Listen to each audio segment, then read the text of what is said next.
Free, free, Palestine. Free, free, Palestine.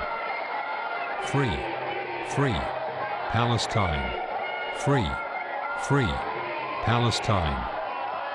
Viva Palestina. Free, free, Palestine.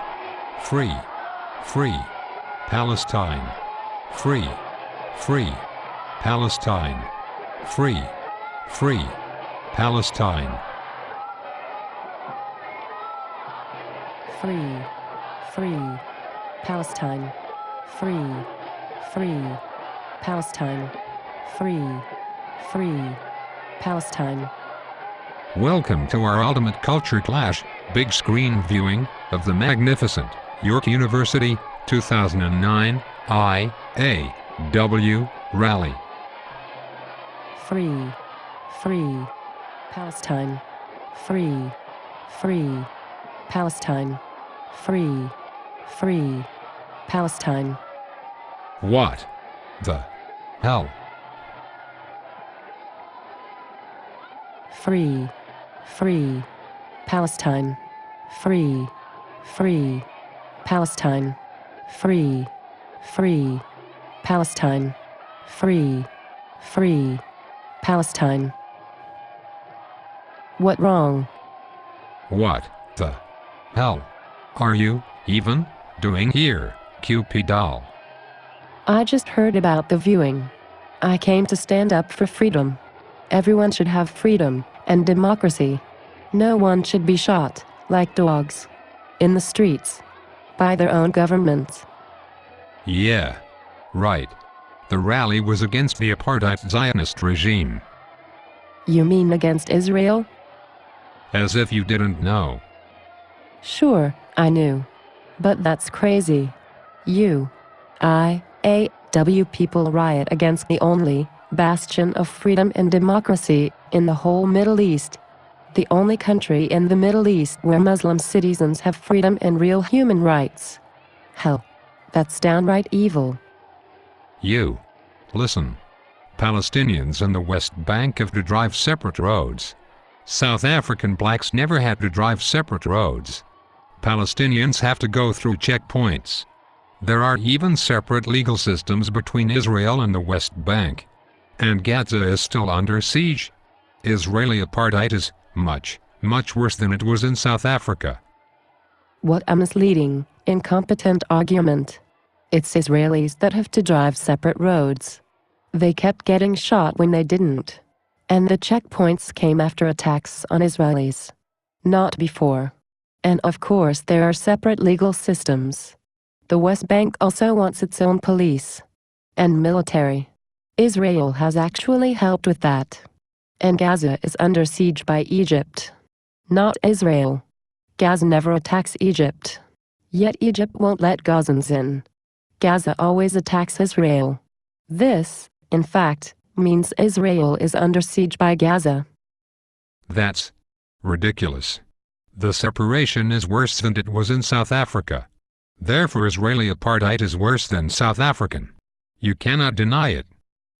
Look. No one denies the terrible separation, the horrifying violence. Okay? The point is that Israel always fights only in self-defense.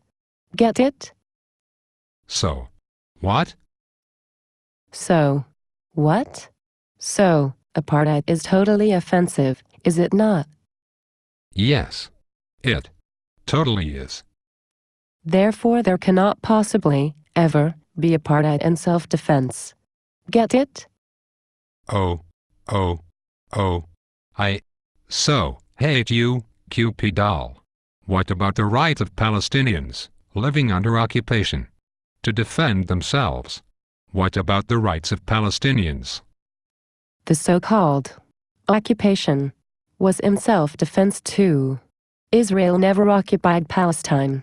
Israel conquered segments of Egypt, Jordan, and Syria in self-defense. In self-defensive wars Israel had to either win or get genocided. Now there are Palestinians. And they want Israel to give them the territories Israel conquered from Egypt, Jordan, wherever. Okay. That's fair. Palestinians actually deserve more. Much more. They should also get part of the Sinai and a little Jordanian territory, so they can have a contiguous country. But maybe they should ask nicely. Maybe they should stop shooting at Israel. Maybe they should stop chartering and constituting themselves on genociding Israel. Get it?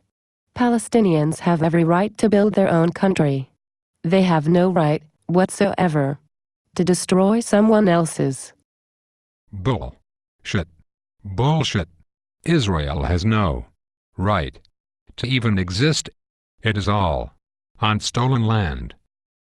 Wow. Never even mind how true that isn't.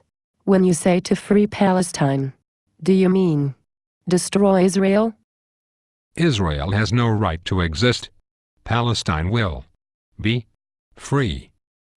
By now, Canadians do understand the genocidal hatred behind IAW. What a hate fest it really is. And even though Toronto is the birthplace of IAW, even though IAW will never give up on Toronto, Toronto has completely given up on it. Given up on it in complete disgust. That's why we haven't even heard about it this year.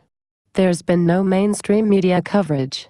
2009 was the best year for IAW. It now remains only as a terrible after taste. Who are you talking to? Is the camera still rolling?